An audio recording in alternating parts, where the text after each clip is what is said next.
कि हम जी ये कैसे जाने कि हमारी तिजारत सही चल रही कि नहीं, हमारा बिजनेस सही चल रहा है कि नहीं, उसकी हेल्थ चेकअप के लिए जो की परफॉर्मेंस इंडिकेटर्स होते हैं, उसके बारे में हाँ कुछ थोड़ी डिटेल्स बता सकते हैं?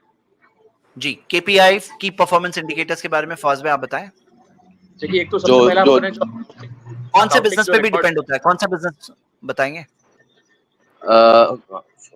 फास्ट फूड का क्यूएसआर, या एक ओके क्यूएसआर का ले लीजिए। ठीक है, चलिए क्यूएसआर। ठीक है जी फौज में। देखिए भाई, सबसे पहले मैं बहुत शॉर्ट में आपको उसका आंसर बता दूं। सबसे पहले आप कोशिश किया कीजिए कि अपनी बुक कीपिंग प्रॉपर मेंटेन करें, सबसे पहली बात। दूसरी बात ये कि जब बुक कीपिंग आपकी मेंटेन हो जाएगी, आपके लेजर्स वगैरह बन जाएंगे, तो आपको ये मालूम चल जाएगा कि मेरे ऊपर कितनी उधारी है और कितनी देनदारी है और कितनी लेनदारी है। वो सबसे बड़े जो बिजनेस के फैक्टर्स होते हैं, जो बिजनेस को ग्रो करने के लिए, एक्सपैंड करने के लिए जरूरी होते हैं कि आपको कितना पैसा मार्केट से मिलना है और कितना आपको देना है।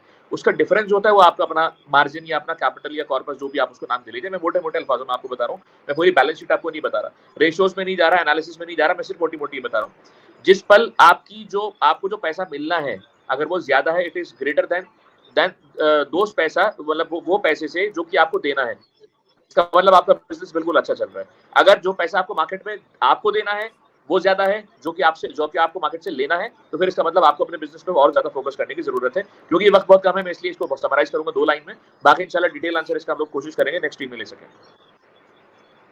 बहुत अच्छा माशाल्लाह। जस्ट शॉर्ट में मैं भी एक बात बताऊं कि भाई आपको चेक करना है, और ये बात बहुत इंपॉर्टेंट कहा कि हिसाब मतलब केपीआई चेक करना, की परफॉर्मेंस इंडिकेटर्स होते हैं कि भाई मेरा बिजनेस बराबर चल रहा है कि नहीं चल रहा है। कि आदमी को कभी कभी लगता है सब अच्छा है सब अच्छा है, फिर देख रहे हैं अरे पैसे ही नहीं बच रहे, हमारे अंदर घुसते ही जा रहे हैं पैसे, फिर क्या मामला है। या मान लो लॉन्ग टर्म में अपना डैमेज कर रहे हैं रेपुटेशन, और कस्टमर अभी शॉर्ट टर्म में आपको जो दिख रहा है, लेकिन कल गायब होने वाले हैं कस्टमर, सब आहिस्ता आहिस्ता आहिस्ता करके गायब होने वाले हैं। तो इसमें कई सारे इंडिकेटर्स होते हैं, चेक किए जाते हैं कि भाई जैसे मिसाल के तौर पे सेल्स के एतबार से कि हमारा पर मतलब कई चीजें चेक कर सकते हैं कि भाई पर कस्टमर बिल कितना हो रहा है, हाँ डेली कितना टर्नओवर हो रहा है, और उसके अंदर जैसे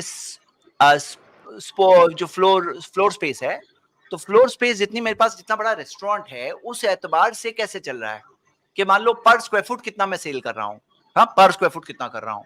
और उसके अंदर जैसे मिसाल के तौर पे कस्टमर्स कितने सेटिस्फाइड हो रहे हैं, हाँ कस्टमर्स कितने सेटिस्फाइड है। मान लो कस्टमर ने ऑर्डर कुछ दिया और कुछ रॉन्ग ऑर्डर हो गया, कस्टमर नाराज हुआ, तो ऐसे कितने कस्टमर है, हाँ ऐसे कितने नाराज वाले कस्टमर, वेटिंग टाइम कितना हो रहा है कस्टमर का, वेटिंग टाइम ऐसे सॉफ्टवेयर के जरिए कुछ आप कर सकते हो, जो जो फूड सॉफ्टवेयर है देख सकते हो। और रिपीट कस्टमर कितने आ रहे हैं, यानी जो आया वो बार बार कितने आने वाले हैं, बार बार कोई कितने जो एक बार खा के गए तो दूसरी बार नहीं आते हैं, ऐसे कितने हैं, उसको समझने की कोई तरीका देखो। या ऑर्डर का जैसे मिसाल के तौर पे इन्वेंट्री जो आप रख रहे हो, तो वो इन्वेंट्री का टर्नओवर टाइम कितना है, फूड कितना फ्रेश है आपका, मतलब वो कितना फास्ट आपका, ऐसा तो नहीं कि ओवर स्टॉकिंग कर रहे हो या अंडर स्टॉकिंग कर रहे हो। फूड वेस्टेज कितना हो रहा है, वेस्टेज का कुछ होना चाहिए, ये भी केपीआई है। और जैसे मिसाल के तौर पे आपका कॉस्ट के अंदर, कॉस्ट कंट्रोल के अंदर भाई एम्प्लॉय कॉस्ट कितना जा रहा है, हाँ एम्प्लॉय कॉस्ट कितना जा रहा है, एम्प्लॉय का यानी कि कितने एम्प्लॉय छोड़ छोड़ के आपके यहाँ से जा रहे हैं, सेटिस्फाइड है नहीं सेटिस्फाइड है, ये चीज कितनी है, ग्रॉस प्रॉफिट कितना है, नेट प्रॉफिट कितना है, हाँ और यानी कॉस्ट ऑफ प्रोडक्शन देखना, ब्रेक इवन पॉइंट तक पहुंच रहे हैं, खर्चे निकल रहे हैं नहीं निकल रहे हैं। तो ये सारी चीजें होती है। और ये सब चीज से यानी आदमी दिखे, जैसे फॉर एग्जाम्पल कभी एडवर्टाइजिंग पे खर्चा कर रहा है, तो एडवर्टाइजिंग पे खर्चा तो किए, उससे मिला कितना, मैंने ऐसे एडवर्टाइज किया कितना मिला, वैसे एडवर्टाइज किया कितना मिला, यानी कि कस्टमर एक्विजिशन कॉस्ट जो होता है वो कितना आ रहा है। और उसके अंदर जैसे इसके अंदर रिव्यूज एंड रेटिंग्स कैसी चल रही है, ये भी केपीआई होता है, हाँ और उसके अंदर कई सारी चीजें जैसे हेल्थ वाइज, हाँ जैसे कंप्लायंसेस है वो कैसे चल रहे हैं, सब ऐसे कई चीजें हैं जो आप देख सकते हैं। इस पे एक बात मैं सिर्फ ऐड करना चाहूंगा, सिर्फ एक बात ऐड करना चाहूंगा कि जो स्वॉट एनालिसिस होता है हमारा, स्ट्रेंथ वीकनेस अपॉर्चुनिटीज और थ्रेट्स, स्वॉट एनालिसिस, सबसे बड़ी जो स्ट्रेंथ इनके पास है क्यूएसआर में, वो इनका सारा का सारा जो सामान जो बिकता है, यानी कि जो प्रोडक्ट जो इनका बिकता है, वो सारा कैश सेल्स होती है, इनकी कोई क्रेडिट सेल्स नहीं है। तो सबसे बड़ा जो प्लस पॉइंट इनके लिए है वो टोटल कैश सेल्स है, यानी कि 100% लिक्विडिटी ये लोग मेंटेन करते हैं। तो ये अपने आप एक बहुत बड़ी स्ट्रेंथ है जो हर बिजनेस को अचीव नहीं होती है।